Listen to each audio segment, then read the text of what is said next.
this is something that when we were going into training camp, we talked about the position groups to take a look at, and JD mentioned the running backs as the one of the groups that he wanted to take a look at going into this year because he thought, it's a very talented room. Curious to see who comes out of that. So Chiefs' first team so far, who's been running with the first team, it's been Clyde Edwards-Helaire has been taking pretty much all the first team reps every series. As he should. Yeah. As he should. Okay. It's his backfield. Right. And then Jerick McKinnon, who tore it up in the playoffs last year and down the stretch during the season, has been the first one in line to be to spell Clyde. But then this is where it kind of gets a little different here. Isiah Pacheco so far, 7th rounder out of Rutgers, has been coming in and stealing a lot of reps with the one. So it's been those three. But outside of that, then you got Ronald Jones, who has been one of the guys we brought in. A lot of people were kind of hyped about him. But then also Derrick Gore been mixing in from time to time. So you got those two are kind of on the back burner with the running backs we have in the room. Another interesting aspect, though, Isiah Pacheco is the only one who's been kind of getting in the return mix, and as far as special teams goes. And they say he's going to be the first crack at the kick return job. And I remember when we first drafted him, I said he kind of reminded me of Ronald Davis. Ronald Davis was a solid kick return with the Chiefs for a good minute. And so I thought that was interesting. But yeah, so between Rojo and Gore and Pacheco, Pacheco's the only one getting the kind of return duties, which whether he plays in the first team or not as running back, he'll make the team as a returner if he's going to be again not a kick return. So of what I've told you about the first team reps, the second team reps, and the third team reps, are you surprised about any of the developments so far in the running back room? Am I surprised? No, look, it's a talented backfield. It's a talented backfield back there. Rojo, maybe the reps, maybe, because I think when he came in, I think we knew he was going to be looking to probably unseat CEH maybe for the ones, right? And now, since you have Isiah Pacheco coming in, being a return man, I think they got to work him in. They got to see a little bit more than just becoming a returner. They don't want to, hey, man, look, he's going to be a returner. He's going to be playing special teams, but we want to see if he has any ability to actually get in the game and playing an NFL game as a running back, right? That's really the key. And so I know they're just trying him out, see where he is, see where he fits in, because it's all about what you do, in the future, right? When the season comes in, how's it going to work, right?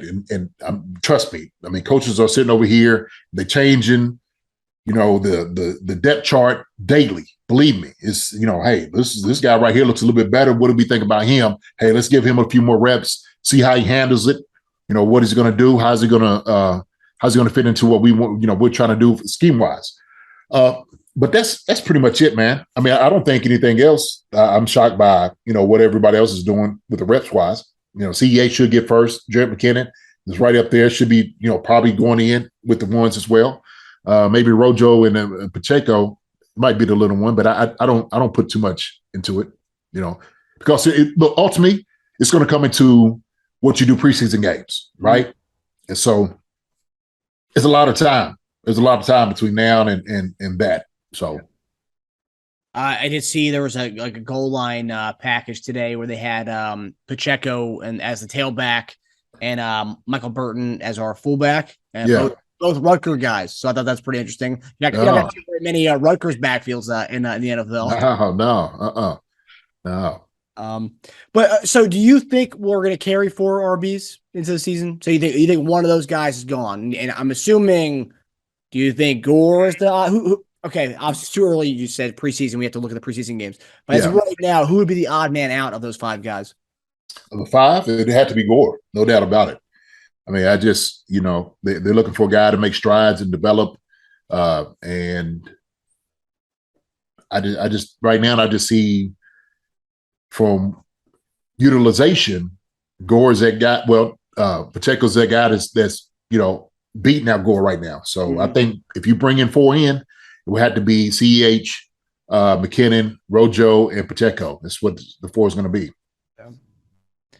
Yeah. And I think the one thing I agree with you. I think the one thing, whether Jones is, the guy or not to unseat CH, which doesn't look that way as of right now, he is a different back versus the others he's a different kind of back versus CEH, Jerick McKinnon, and Pacheco. Pacheco seems, based on everything I'm reading about him, seems like he's an all-around back, right?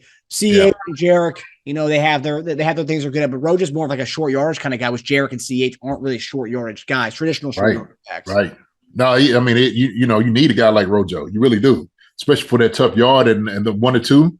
You need a guy like that. And so, like I said, I don't think you could just a guy that has a reputation that's played in the NFL. You know what he's going to bring to the table, and so sometimes you're not going to be able to see it right now in camp because he's still trying to find his way. Maybe within the next couple of weeks, they'll start working men like, okay, Rojo, hey, get in, right? And look, I'm going to tell you something. I'm going to tell you how quick it happens in the NFL. Sure, we have we used to have 2 practices a day. In the morning, if a guy wasn't performing well during that afternoon at second practice, you start seeing another guy come in. That's how it was rotating. I mean, it was just that quick. That was evaluation. Now we don't have the 2 practices. It's like, okay, guys got to get it right for that practice. If he doesn't get it right during this practice, or let's just say Pacheco wasn't running hard, running behind his pads, bring this guy right here in. And so that's what's going to be the evaluation, man. Can you break tackles? How does he look actually? I mean, he ran a 4.3, but does he run 4.3 on the football field, right? How fast is he really? Okay, so that's all those things are important. Yeah. And plus, I mean, you talk about, Rojo's been a professional. He's played in the league for 2 or 3 years now. You put him in, let's say he's still rolling with the 3s by the time week 1 of preseason comes around. He's playing with the 3s in preseason, and he's going to look good. I mean, he should look good against those 3 guys, 3s and 4s out there.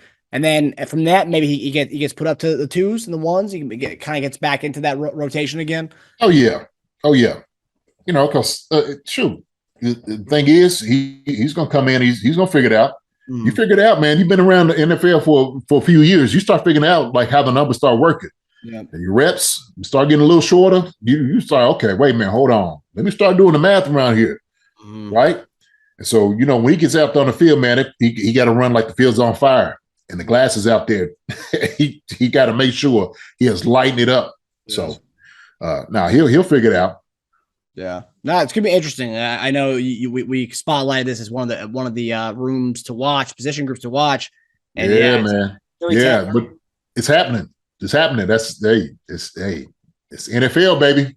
That's the business. Yeah, it's exciting.